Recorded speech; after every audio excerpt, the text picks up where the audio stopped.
제게는 가족보다 더 가깝다고 생각했고 제 인생이 끝날 때까지 평생 함께 할 줄 알았던 친구가 있습니다. 하지만 그런 친구에게 저는 결국 배신을 당하고 말았습니다. 친구와 저는 흔히 말하는 어릴 적부터의 친구 사이는 아니었지만 그 누구보다도 서로를 가장 잘 알고 가까웠다고 생각했고 또 의지했었던 사이였죠. 우선 저는 30대 초반이며 서울 토박이로 생활을 하고 있습니다. 그 친구를 처음 알게 된 지도 벌써 10년이 훌쩍 넘은 얘기죠. 친구를 처음 알게 되었을 때는 대학교 때 시절 알게 되었습니다. 처음 대학교를 가는 날 마치 학창 시절처럼 낯선 사람들이 가득했죠. 그런데 제 옆자리에 앉았었던 그 친구는 제게 먼저 말을 건넸습니다. 자신은 어릴 때부터 제주도에서 자라서 낯선 환경이라 저에게 잘 부탁한다고 하더라고요. 근데 저도 서울에 살았을 뿐이지 여기 있는 모든 게 다 낯설고 부담스러운데 이런 부탁을 하니 뭔가 부담스럽긴 했지만 반갑기는 하더라고요. 근데 그 친구의 성격은 그렇게 타고난 사람이었죠. 처음 보는 사람에게도 아무렇지 않게 다가가는 그런 성격의 친구였습니다. 그때 당시에는 저도 너무 부담스러운 자리였기에 말을 걸어주니까 고마웠습니다. 제게는 낯선 환경에서 도움이 돼주었던 친구였죠. 그 친구와 저는 어떻게 보면 아무도 모르는 낯선 사람들 가운데 처음으로 친구가 된 셈이었습니다. 그래서 같이 많은 시간을 함께 붙어 다녔고 결국 동아리까지 같이 들어가게 되었습니다. 지금은 그렇지 않겠지만 제가 대학교 생활을 할 때만 해도 특정 동아리는 마치 군대 마냥 군기가 엄청 강했습니다. 저는 동아리 활동은 취미라는 생각이 강했었고 언제든지 그만두면 그만이지라는 생각이 있었습니다. 하지만 그때 당시 제가 그 동아리에 들어가게 된 이유가 있었죠. 왜냐하면 지금의 제 아내가 그때 제가 짝사랑했었던 여자였습니다. 대학교에 오자마자 반했던 여자였죠. 저희 학과 특성상 대부분 남자들이어서 그런지는 모르겠지만 제 아내는 그때 당시에 몇 명 안 되는 여자들 중에서도 아주 인기가 많았죠. 지금에서야 하는 말이지만 저 말고도 고백을 많이 받았다고 했던 걸 들었습니다. 아무쪼록 저는 신입생 환영회에서 제 아내를 처음 만나게 되었고 예쁜 외모에 밝고 털털한 성격에 첫눈에 반하게 되었습니다. 그래서 가까이 지내고 싶었고 매일 같이 보고 싶었죠. 하지만 평상시에 마주치고 싶어도 잘 보이지가 않더라고요. 그래서 저는 도대체 왜 잘 보이지가 않나 싶어서 원인을 찾아봤습니다. 알고 보니 제 아내는 학과 생활보다도 동아리에 더 뜻이 깊었던 건지 수업 시간 외에는 늘 동아리에 있더라고요. 그래서 잘 보이지 않는 이유가 동아리 때문이란 걸 알게 된 후로 저는 그 동아리에 가입을 하게 되었습니다. 근데 제 친구도 제가 가입한 동아리를 따라서 가입하더라고요. 그때는 단순히 저를 따라서 가입한 걸로만 알고 있었습니다. 그것도 10년이 넘게 그런 생각을 갖고 있었던 거죠. 그때 당시에는 많은 게 즐거웠습니다. 성인이 되고 나서 술을 마시는 것도 새롭고 즐거웠고 동아리에 가서 스트레스를 받을지언정 제가 사랑하는 아내를 매일같이 볼 수 있었으니깐요. 그런데 그런 마음만 가지고 적성에 맞지 않는 동아리에서 오랜 시간을 보내기에는 많은 고통이 뒤따르더라고요.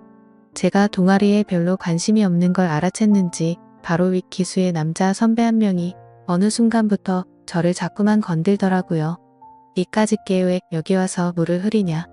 이따위로 시간 때울 거면 꺼지라고 하더라고요. 저는 자존감이 너무 무너졌고 화가 나서 그만둬버릴까라는 생각을 한두 번 한 게 아니었습니다. 하지만 제가 좋아하던 아내가 동아리에 있었기에 차마 그럴 수가 없었죠. 그러다 저는 선배가 하는 말에 도저히 참지를 못했고 큰 각오를 하고 결정을 했습니다. 내가 나가는 일이 있더라도 고백은 하고 나가겠다라고 말이죠. 그래서 고백을 하려고 몇 날 며칠을 기다렸습니다. 그러다 때마침 고백을 할 수 있는 기회가 생겼죠. 저는 시험 기간이라 공부를 했고 밥을 먹고 잠깐 잠이나 잘까 해서 동아리방에 들렸더니 제 아내가 혼자서 동아리에서 있었던 거죠. 그래서 저는 무조건 오늘 고백을 해야 하는 기회이구나 싶었고 제 진심을 담아서 고백을 하게 되었습니다. 하지만 그 말을 듣더니 곧장 아내는 장난치지 말라며 저의 고백을 거절했었죠. 그래서 저는 장난으로 하는 말이 아니고 당신 때문에 관심도 없는 동아리에 가입까지 했다고 말했습니다. 그러자 아주 오랫동안 깊은 생각에 잠겨서 고민을 하더라고요. 그러면서 자신은 고민할 게 있다면서 생각을 해보고 대답을 해준다고 했습니다.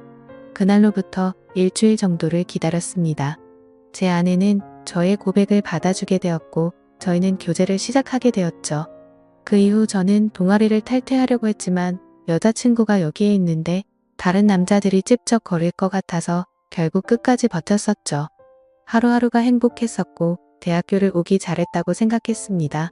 첫눈에 반했던 여자와 연애를 하게 되었고 평생을 함께할 만큼 마음의 단짝이라고 생각되는 절친한 친구가 생겼으니깐요. 저와 아내는 자연스럽게 친구도 함께 자주 다니게 되었습니다.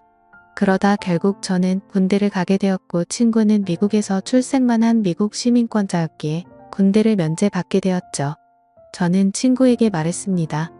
여친에게 다른 남자들이 절대로 찝쩍거리지 못하게 잘 부탁한다고요. 그러자 친구는 그런 걱정은 하지 말라며 건강히 잘 다녀오라고 했고 저는 그렇게 군대를 가게 되었습니다. 제 아내에게는 정말 미안하고 고마웠습니다. 서로 만나게 된 지 1년밖에 안 됐을 때 혼자 내버려두고 가야 했기 때문이죠.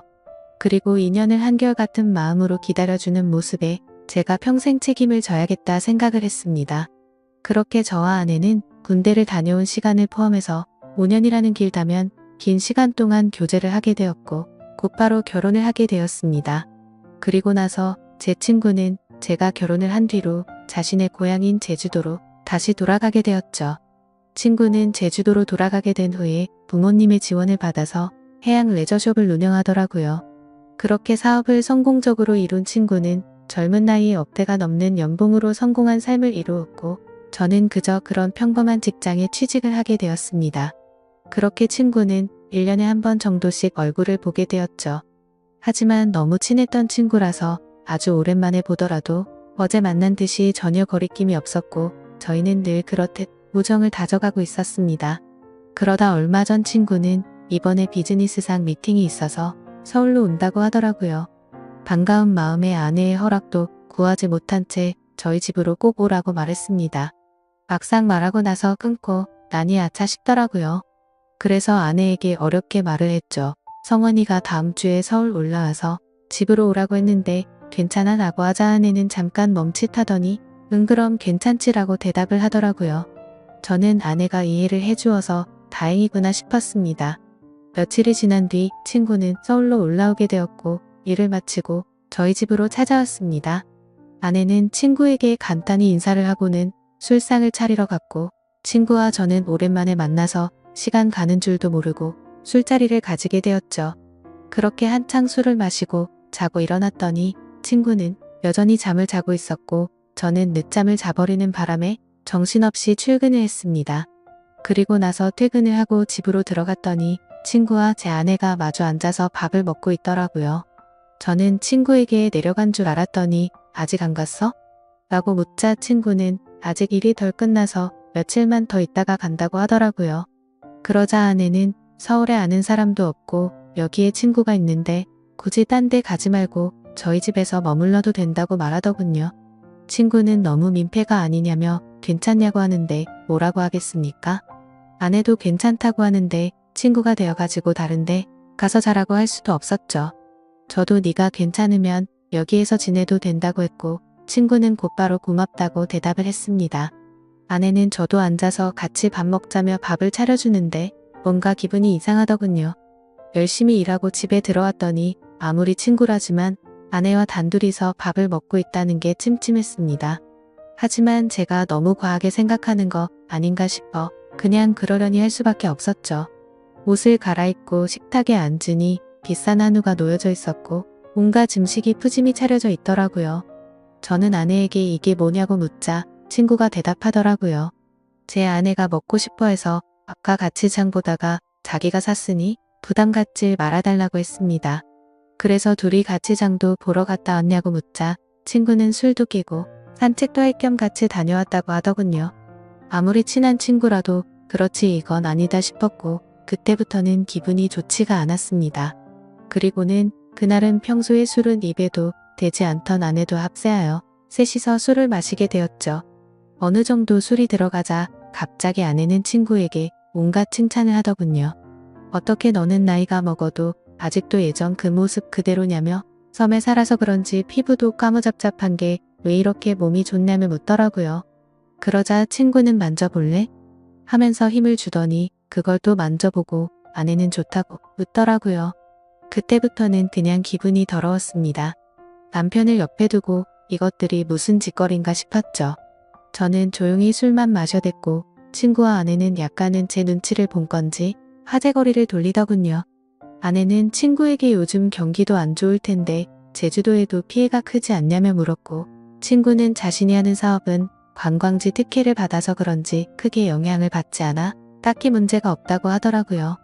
그러면서 다음에 저와 같이 여행을 오면 풀코스로 관광을 시켜준다고 하더니 다른 거 걱정 말고 비행기만 타고 넘어오라며 말하더군요. 아내는 그 말에 좋다고 싱글벙글 웃는데 그때 저는 할 말이 없었습니다. 사실 아내에게 미안한 일이 있었던지라 거기다 대고 제가 뭐라고 말도 못했었죠. 결혼하고 얼마 지나지 않은 시점에 저는 지인의 권유에 투자를 하게 되었고 결국에는 사기를 당했습니다. 그때는 아내에게 조금 더 안락한 삶을 살게 해주고 싶은 마음에 과감히 투자를 했지만 오히려 빚더미에 앉게 만들어서 생활을 더 힘들게 만들어버렸죠. 그래서 비싼 한우 같은 건 꿈도 꾸지 못했고 여행이라고는 신혼여행 이후로 단 한 번도 가지 않았으니 저는 도저히 할 말이 없었습니다. 기분도 좋지 않고 화를 내기도 애매한 마음에 그만 자리를 끝내고 싶었죠. 그래서 저는 제가 자리에서 일어나면 술자리가 끝날 줄 알고 말했습니다. 오늘은 피곤해서 먼저 일어날게 라고 했더니 친구는 벌써 자려고? 아쉬운데 조금 더 마시지 하더니 그럼 피곤할 텐데 먼저 들어가서 쉬어 우리는 조금만 더 마실게 라고 하더군요. 그러자 아내도 일어날 생각이 없는지 내일은 지각하지 말고 알람 꼭 맞춰놓고 자라고 하더라고요. 속으로 진짜 부글부글 끓었습니다. 자존심이 상해서 다시 앉기도 뭐했고 그냥 샤워를 해버리고는 자러 먼저 들어갔습니다. 그런데 그 기분으로 잠이 올 리가 없죠. 자정이 다 되어갈 때까지 그 둘은 하하호호 웃으며 떠드는데 친구고 뭐고 엎어버릴까 싶었지만 너무 쪼잔해지는 것 같아서 그냥 참고 있었습니다. 그렇게 잠에 못 들고 누워있는데 갑자기 작게 들리던 소리조차 들리지 않더라고요. 그러더니 1분 정도가 지나자 의자 빼는 소리가 들렸고 설거지를 하는 소리가 들렸습니다. 그래서 저는 물을 마시는 척하면서 거실로 나가봤더니 아내는 설거지를 하고 있었고 친구는 보이지가 않았습니다. 친구는 어디 갔냐고 물었더니 담배 피러 나갔다고 하더니 저보고 아직 안 잤냐고 묻더라고요. 저는 목이 말라서 잠이 깼다며 물을 마시고 방으로 들어갔고 아내는 설거지를 끝마치고는 방으로 들어오더군요. 그날 밤 저는 자는 둥 마는 둥 너무 짜증이 나서 잠을 뒤척였고 다음날 굳이 자고 있는 친구를 깨워서 집 밖으로 데리고 나왔죠. 친구에게는 거짓말이라도 해서 내보내야 되겠다 싶어서 말했습니다. 진짜 미안한데 아무래도 아내가 조금 불편해하는 것 같다고 했더니 친구는 아 그랬구나. 내가 너무 눈치가 없었지 라며 미안하다고 하더군요. 그러더니 어차피 오늘 저녁에 내려가려고 했다면서 미팅 다녀와서 저녁에 들어올 것 같은데 그때 짐 챙겨서 나간다고 하더라고요. 저는 그래서 오늘 나도 외부 미팅이 있어서 저녁에 얼굴은 못 볼 것 같다고 했습니다. 항상 미팅 끝나고 술자리를 하는 자리라 늦을 것 같은데 조심히 내려가라고 미리 작별 인사를 했습니다. 그렇게 인사를 마치고 친구는 미팅이 있다면서 택시를 타고 갔고 저도 회사로 출근을 했습니다. 그런데 괜히 쓸데없이 늦게 들어간다고 말한 것 같아서 계속해서 찜찜하더라고요. 오늘 외부 미팅을 갔다가 술자리를 가지면 절대로 빠질 수가 없는 자리였기 때문이죠. 그러면서 어제 아내와 친구가 나눴던 대화도 다시 떠올랐고 차마해선 안 될 상상까지 들더라고요. 그런 말도 안 되는 상상을 하다 보니 제 정신이 아니었던 건지 집에다가 카메라라도 설치해야겠다 싶었습니다. 이미 온갖 더러운 생각을 가진 저는 밥 생각도 없었고 점심시간을 이용해서 초소형 카메라를 사서 집으로 갔습니다. 아내는 항상 그 시간에는 운동을 가는 시간이라 집은 역시나 비워져 있더라고요. 저는 얼른 안방에 카메라를 설치했고 다시 회사로 돌아갔습니다. 그렇게 저녁이 되었고 친구와 아내에게 연락을 했습니다. 친구는 지금 미팅이 일찍 끝나서 비행기를 타러 간다며 다음에 보자고 대답을 했고 아내는 친구 배웅해주고 집에서 쉬고 있다고 대답을 하더라고요. 그래서 저는 내가 너무 제정신이 아니었구나 생각을 하면서 괜히 쓸데없는 돈 썼네 싶었습니다. 그렇게 저는 외부 미팅을 갖고 술자리를 마친 뒤에 집으로 들어갔습니다. 항상 그 자리는 만취 상태가 될 때까지 마시는 자리였기에 그날도 저는 만취 상태가 되어 있었죠. 집으로 들어가 보니 친구는 없었고 그 정신없는 와중에도 뭔가 찜찜한 기분이 풀린 것 같고 좋더라고요. 그렇게 저는 침대에 눕자마자 곧바로 잠이 들었고 아침에 일어나자마자 또 정신없이 출근을 했습니다. 그렇게 하루 종일 일을 하고 있다가 아차 싶더군요. 어제 설치한 카메라를 회수 못한 게 생각이 났던 거죠. 혹시라도 아내가 알아차리면 엄청나게 큰 싸움으로 번질 것 같아서 퇴근하자마자 빨리 치워야겠다라고 생각을 했습니다. 그래서 저는 퇴근하자마자 곧장 집으로 들어갔더니 아내가 집에 없더군요. 아내에게 전화를 했지만 받지를 않았고 어디 갔냐고 카톡을 보냈지만 답장이 없더라고요. 그래서 일단 아내가 들어오기 전에 카메라를 치워야겠다 싶어서 뺐습니다. 근데 아내는 2시간이 넘도록 전화도 오지 않고 카톡 답장도 오지가 않았습니다. 슬슬 짜증이 나기 시작했고 진짜 아내가 바람이라도 났나 싶었죠. 그래서 저는 갑자기 카메라 생각이 번뜩 났고 저장된 영상을 돌려봤습니다. 근데 정말 너무 충격적인 장면들이 그대로 녹화되어 있더군요. 제가 카메라를 설치하고 집 밖으로 나간 지 2시간 정도가 지나자 남자 여자 목소리가 들려오더니 제 아내와 친구는 방으로 키스를 하면서 들어왔습니다. 정말 그 모습을 보는 순간 바로 욕이 튀어나왔고 소리를 질러댔습니다. 그 둘은 자연스럽다는 듯이 제 침대에 누워서 스킨십을 하는데 너무 역겨워서 도저히 보질 못하겠더군요. 그래서 빨리 감기로 넘겨버렸고 오늘 날짜로 찍힌 영상을 봤더니 제주도로 내려갔다던 친구놈이 또 아내와 제 방으로 들어오는 겁니다. 너무 큰 충격을 받아서 할 말이 없고 생전 처음으로 눈물이라는 걸 흘렸습니다. 슬퍼서 우는 게 아니라 분노가 극도로 치밀어 오르다 보니 눈물이 난다란 걸 깨달았죠.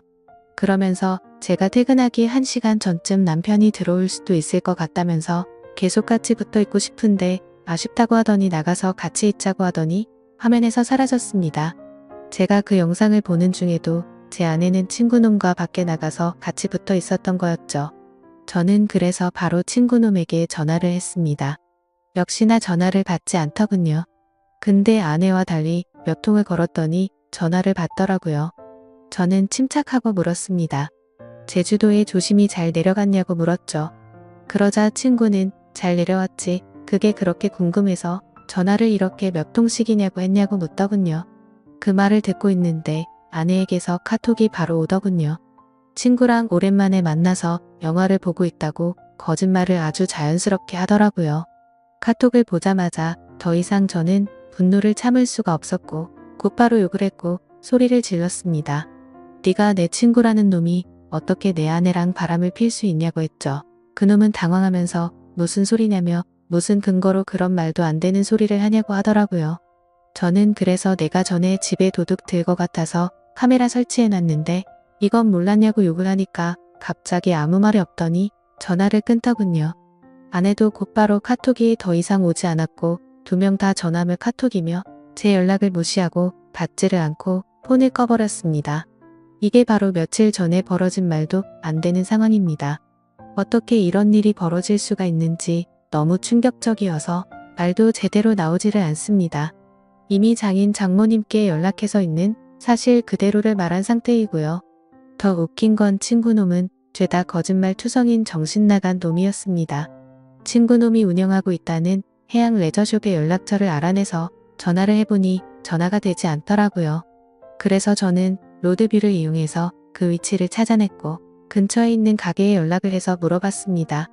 정말 죄송한데 제가 급한 일이 있어서 그런데 그쪽 옆에 있는 해양 레저숍 혹시 문을 열었냐고 했더니 이미 폐업한 지 몇 달이 됐다고 하더라고요. 그리고 너무 답답한 마음에 대학 시절 같이 알던 친구에게 연락을 했더니 결국 설마 했는데 그 둘이 사고를 칠 것 같더니 일을 냈구나라고 말하더군요. 무슨 말이냐고 물어보니 제가 군대에 갔을 때도 이 둘은 매일 같이 붙어 다녔다고 하더라고요. 그래서 주변에서 이상하게 보긴 했지만 딱히 스킨십을 하고 이랬던 건 아니었고 제가 있을 때도 셋이서 자주 다녔기에 그냥 친구 사이로 같이 다니는구나 했답니다.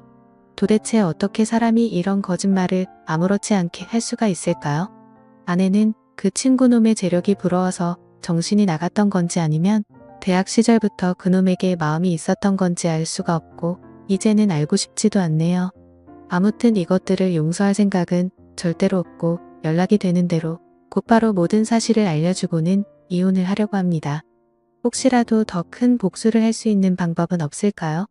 정말 손이 덜덜 떨리고 너무 열이 받아서 속 시원하게 복수를 하고 싶은 심정입니다. 너무 흥분해서 쓴 글이라 엉망진창인데 읽어주셔서 감사합니다.